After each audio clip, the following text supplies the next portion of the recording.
Hello students. So today I'll discuss about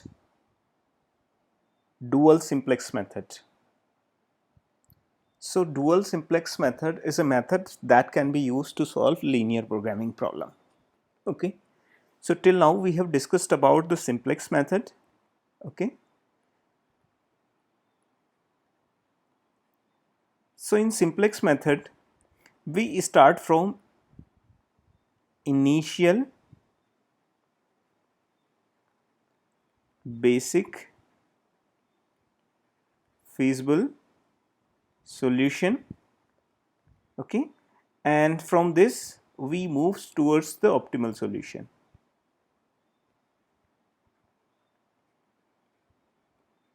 Okay, but in dual simplex method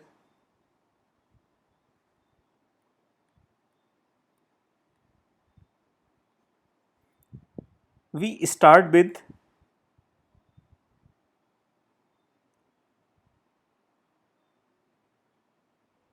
optimal infeasible solution,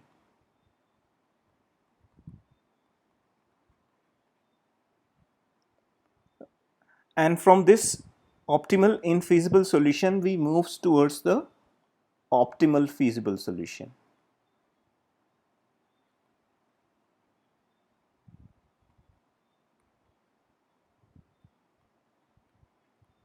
Okay,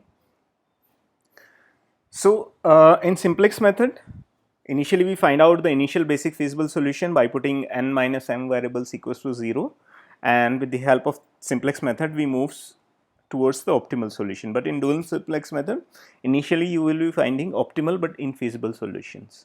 Okay, and from infeasible solution you will be moving towards the feasible solution. Okay, while keeping your solution optimal. So this is the dual simplex algorithm. So first of all, whatever LPP is given to you, you have to convert that into the maximization. If it is already maximization problem, then no problem.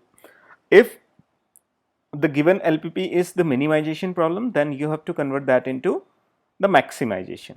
Okay, and after converting it into the maximization, then you have to convert all greater than equality constraint into less than equality by multiplying it by -1. Okay, and after converting it into the less than equality, then you have to take the help of slack and surplus variable and convert it into its standard form, and from its standard form check whether the current solution is optimal or infeasible. Okay, so after computing Cj minus Zj, you will check this condition. If Cj minus Zj is less than equals to 0 and Vi, okay, so these are the value of the basic variables. So this Bi is the value of the basic variables.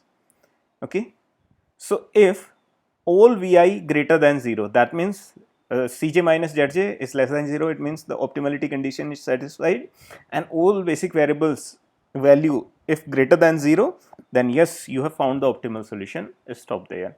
If not, all Vi are not equals to not greater than equals to 0. Okay, if at least one basic variable value is negative, then you have to first select the key row compared to the simplex method. In simplex method initially we used to find out the key column, but in dual simplex method first we'll find out the key row, and key row will be selected on the basis of most negative basic value.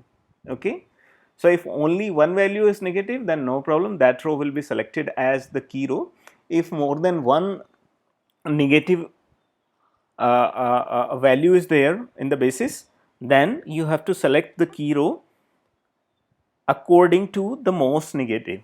Okay, and after selecting the key row, now you have to select the key column, and the criteria for selecting the key column is given in this B condition. Okay, so first of all you have to find out the ratio of Cj minus Zj with the negative element of key row.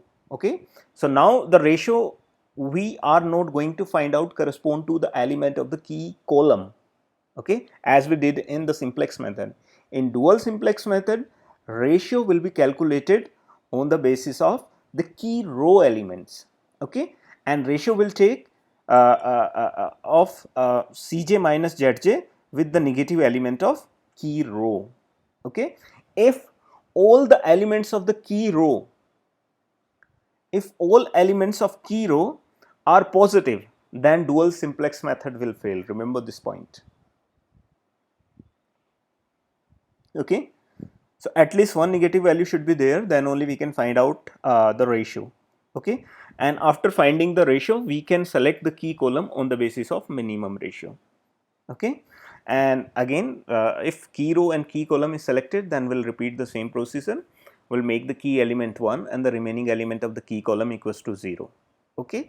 And we'll keep repeating this process until we found the optimal and feasible solution, okay. So I hope this is clear to everyone, this algorithm. So let us take one example and try to solve it by using uh, dual simplex method.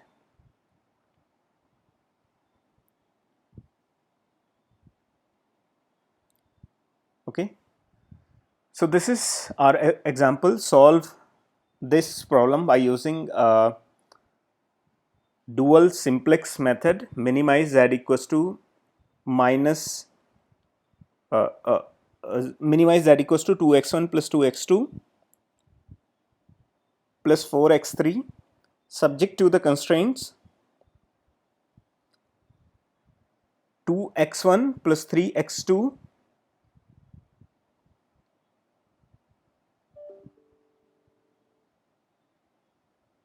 2x1 plus 3x2 plus 5x3 greater than 2, 3x1 plus 2x2 plus 7x3 less than 3, and x1 plus 4x2 plus 6x3 less than equals to 5. Okay. So I told you one method to convert it into the maximization problem. So minimize z equals to minus maximize minus z, okay. So please do remember it. So first of all, we have to convert it into the maximization problem, okay. So this maximization problem is going to be maximize z prime equals to minus 2x1 minus 2x2 minus 4x3 subject to the constraints, okay. So these are the constraint. So according to dual simplex method, we have to convert all greater than equality into less than equality. So this equation will become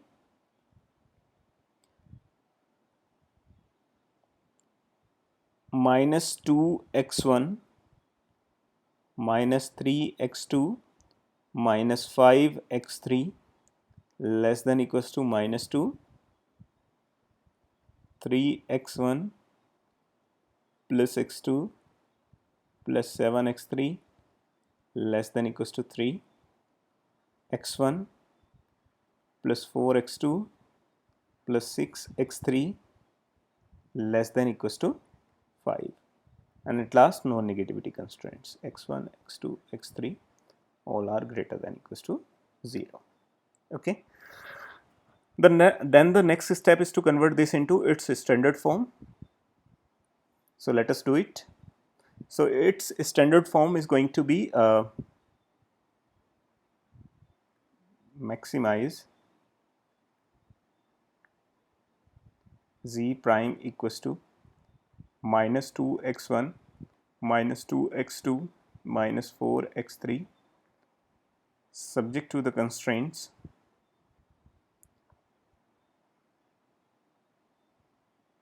okay. So this will become minus 2x1 minus 3x2 minus 5x3 plus s1 equals to minus 2, second one 3x1 plus x2 plus 7x3 plus s2 equals to 3, and x1 plus 4x2 plus 4x3 plus s3 equals to 5.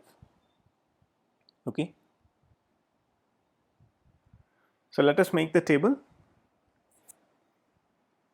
Okay. So here if you look at the number of variables are equals to 6 and number of constraints m equals to 3. So n minus m is equals to 3, that means 3 variables we have to pick and assign their value equals to 0. So initial basic feasible solution is going to be x1 equals to x2 equals to x3 0. Okay, and the value of s1 equals to minus 2, s2 3 and s3 equals to 5. Okay, so look at here, the value of s1 is negative. Okay, so that means our solution is infeasible solution, and since this solution is infeasible solution, that's why we can apply dual simplex method here. Okay, so let us make the table like we did in the simplex method.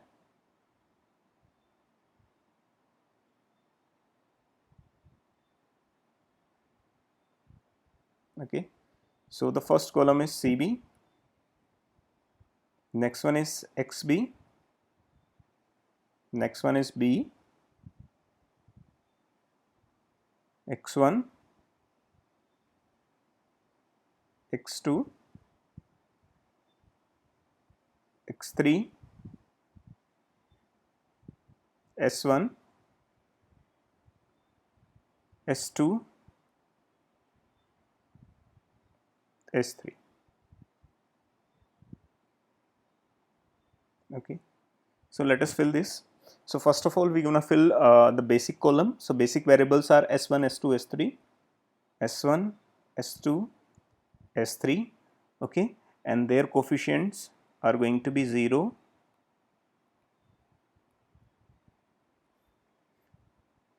0, 0, 0. Okay, value is minus 2 for S1, 3, S2 and 5 for S3.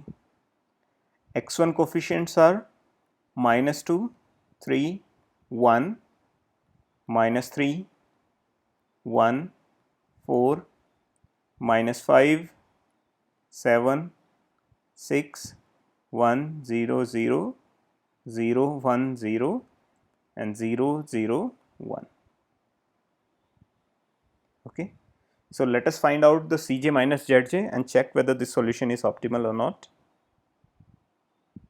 Okay, and before that we have to write down this Cj. So Cj is going to be minus 2 for x1, minus 2 for x2 and minus 4 for x3. 0, 0, 0.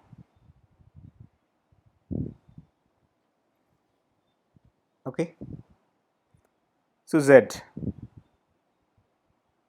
equals to, okay, so multiply the cost column with the B column, so all value will become 0. Zj is going to be 0, 0, 0, 0, 0, 0. Okay, now find out Cj minus Zj. So Cj minus Zj, minus 2, minus 2, minus 4, 0, 0. Okay, so look at here, since all Cj minus Zj less than 0, hence the solution is optimal. Okay, so if the solution is not optimal but the value of the basic variable is negative, in that case also dual simplex method will fail. So I am going to repeat it once again. If solution is not optimal but infeasible, then you cannot apply dual simplex method. Okay, so since this solution is infeasible because of this negative value but optimal, so here we can apply dual simplex method, and according to dual simplex method, first of all we have to find out the key row, and key row will be selected on the basis of most negative basis value, and the most negative, since here only one negative value is present, so this row is going to be our key row.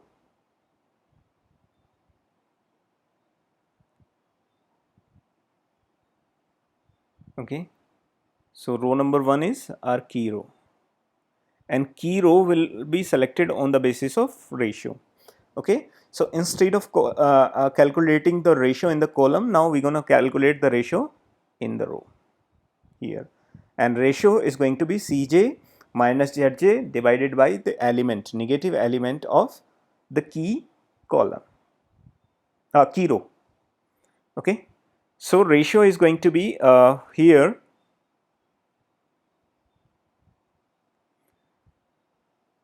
is going to be minus 2 divided by minus 2 is going to be 1, minus 2 divided by minus 3 is 2 by 3.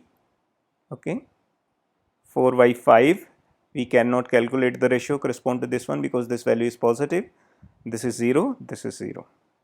Okay, so if you look at here, then the the minimum value is going to be, since this is 1 and this is going to be 0.67 and this will come out to be 0.8. So the minimum value of this minimum value correspond to the column 2. So column 2 is going to be our key column. Okay, so this is our key column. Okay, now we'll repeat the same process. We'll make key element equals to 1 and the remaining element equals to 0. So let us make the table.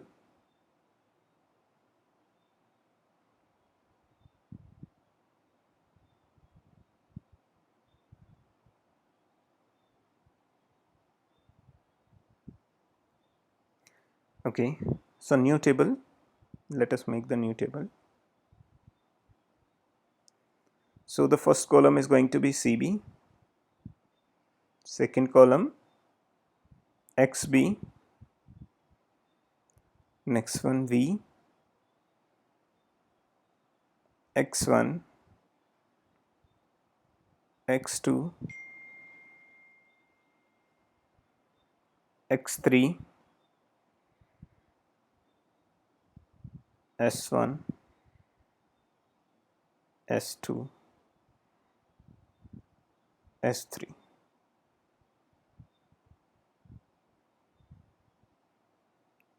Okay, so here if you look at here the previous table, so S1 is going to leave the basis and who will come into the basis? X2 will come into the basis. Okay, so S1 is going to leave the basis and X2 will come into the basis. So the picture of basis will look like this, X2, S2, S3. Okay, so cost of X2 is going to be minus 2, S2 is 0, this is 0. Okay, so first of all here in this table we are going to write the key row by making key element 1. Okay, so key row is this, so we have to divide the entire row by minus 3. So this will become 2 by 3, 2 by 3, 1, 5 by 3, 1 by 3, 0, 0.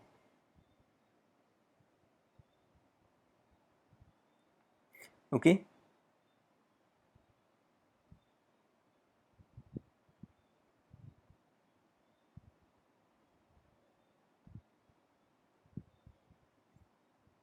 now write down the next one. So in the next row we have to make this element equals to 1. So which row transformation should be used? R2 change to R2 minus R1 because this element is 1. So S2 is going to be 3 minus 2 by 3. So it is going to be 7 by 3.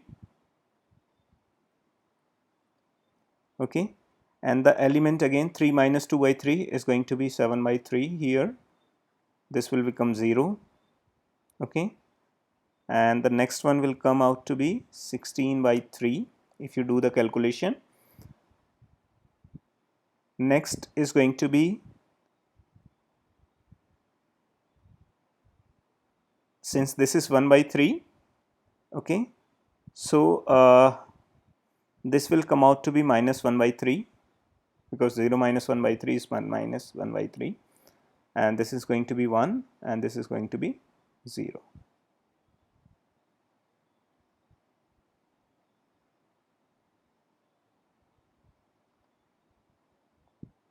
Okay. So next is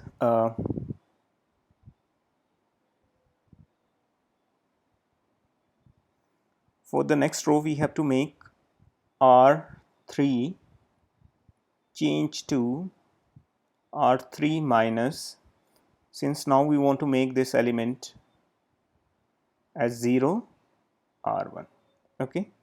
So if you do the calculation, so it will come out to be 7 by 3 correspond to this, and for the next one is going to be 1 minus this thing.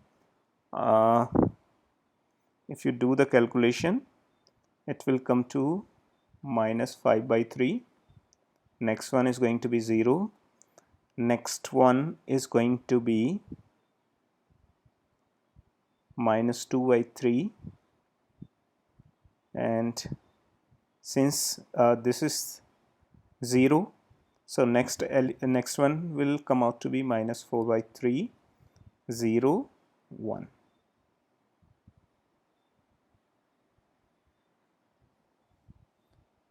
Okay. So again find out z. So now z is going to be minus 4 by 3,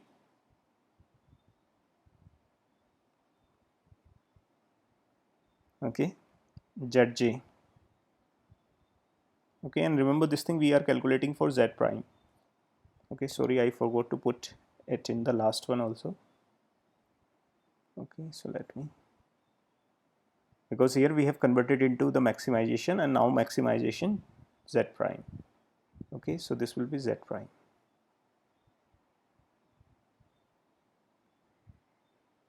Okay, so now find out zj. So zj correspond to each and every row is going to be for the first one it is minus 4 by 3, okay, for next one minus 2, for the next one minus 10 by 3, and for next it will come out to be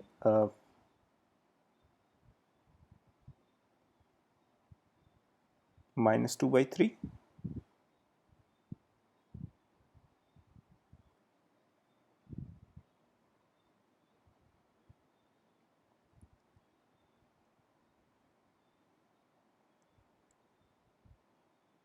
Okay, sorry, I forgot to put here minus sign because we are dividing this entire row by minus 3. So this will come out to be positive, this one come out to be positive, and this will also be positive, 2 by 3. Okay, then this is 0, then this is 0. Okay, so now find out Cj minus Zj. So Cj minus Zj, if you look at here, this is minus 2, minus 2, minus 4, 0, 0, 0. Okay, so minus 2 minus 4 by 3 is going to be minus 2 by 3. For the next one, minus 2, 0. Minus 4 minus 10 by 3, minus 2 by 3. Okay, this is minus 2 by 3. 0 minus 0, 0 minus 0. So all Cj minus Zj are negative or 0. So hence the solution is positive. And look at the basis. Is there any negative value? No, all values are positive. So we'll stop here. If any negative value in the basis, then go to the next iteration. So since here no negative value is present in the basis, so that means our solution, current solution is optimal. So since all Cj minus Zj less than equals to 0 and all values in basis are positive. Hence current solution is optimal solution. Okay. So since the current solution is optimal, so write down the current solution. Current solution is Z prime equals to 4 by 3 minus 4 by 3, x2 equals to minus 2 by 3, x1 0, x2 equals to x3 equals to 0. Okay. But our ultimate goal was to find out the value of Z, and here we have found the value of Z prime. So if you remember, Z is equals to minus Z prime, and this implies Z equals to 4 by 3. Okay.